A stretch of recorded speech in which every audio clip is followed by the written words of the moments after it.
The nemawashi then is a word to describe the Japanese consensus. And I would like to comment a little bit on this slide that distinguishes four times four tempos in the decision making. First thing, I'd like to kill a ready-made idea, a preconceived idea that if you have that in mind, I would like to destroy it. This preconceived idea is Japanese consensus certainly means that the organizations are driven from bottom to up, from bottom up. And that is absolutely wrong. Sorry to say that, but Japanese organizations, be them medium size, small size, or huge size, despite the consensus and despite the nemawashi, are completely driven top down, like every organization in the world, with some degrees of hierarchy in there, but no doubt about that. So please avoid this mistake. And let's take one example to illustrate these T0, T1, T2, and T3. Let's imagine that we have the top management knows that the subsidiary, the sales subsidiary in Hokkaido. Hokkaido is the big northern island in Japan, one of the big four there. Hokkaido, and you know the capital is Sapporo. And let's suppose that sales in Sapporo are pretty slow. And let's suppose that sales in Osaka, further in Western Japan, are very brisk, and so we require people. Top management, after the preparatory work, so preparatory work is like every country in the world. You would ask data, you would put a couple of guys in charge. They would collect, they would bring the necessary analysis and the top management. In this case, let's suppose that the man in charge of sales would decide that, with talking with a couple of colleagues, that you need to move 50 salespeople from Sapporo to Osaka. 50 salespeople, only because the sales go much better in Osaka. Now that is T1. The decision is taken. Let's look at what's T2 and T3 then. In T2, you have the very interesting, the very typical Japanese decision making that takes place. That is where the nemawashi is very important. That is, everybody involved in this decision of moving 50 people from Sapporo to Osaka need to give their approval.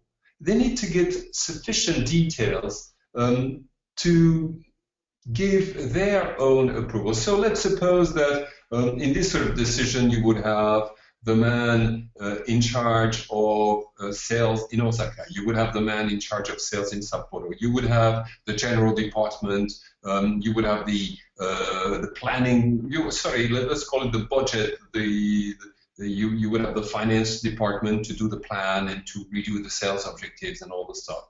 You can suppose that you have quite a few number of people that are involved in that. Until, let's suppose that 10 people are involved. Until these 10 people are satisfied with the details, are saying, okay, we're ready to implement this decision, the decision will not be officialized, T3. And that's a very important moment because it's a tough negotiation.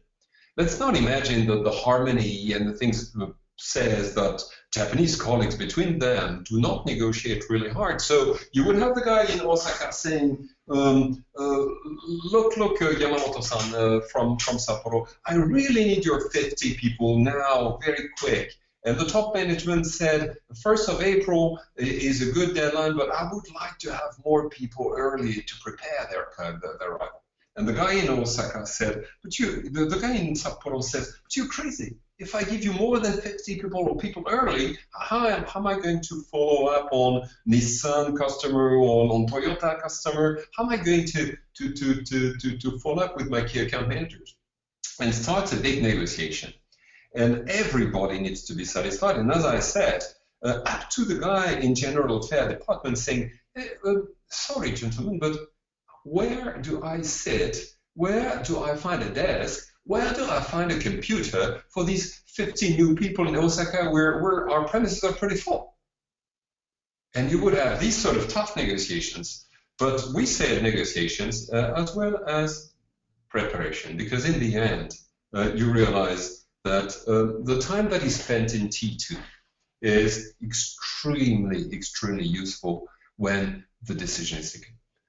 After a few weeks, after a few days, sometimes after a few months of discussions, you would have everybody agreeing on that, and only then the decision is officialized. And the final decision could be something pretty close to the 50. It could resemble something like, okay, on 1st of April, we are going to move 40 people.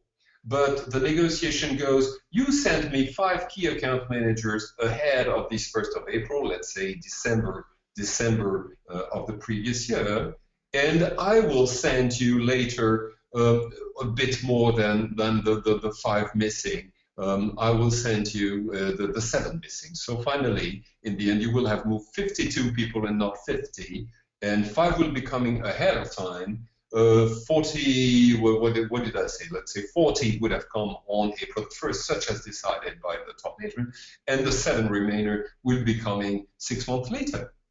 This would typically be a decision after everybody's involved.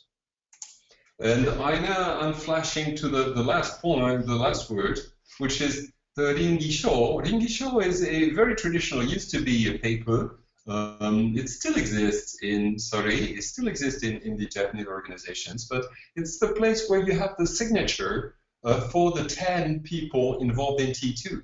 And as long as you do not have the signature, and you remember very often in Japan, the signature could be a seal that you put on, made of red ink. It's a round seal where you would have your initials, the initials of your name, for example. That would be your way to sign the decision.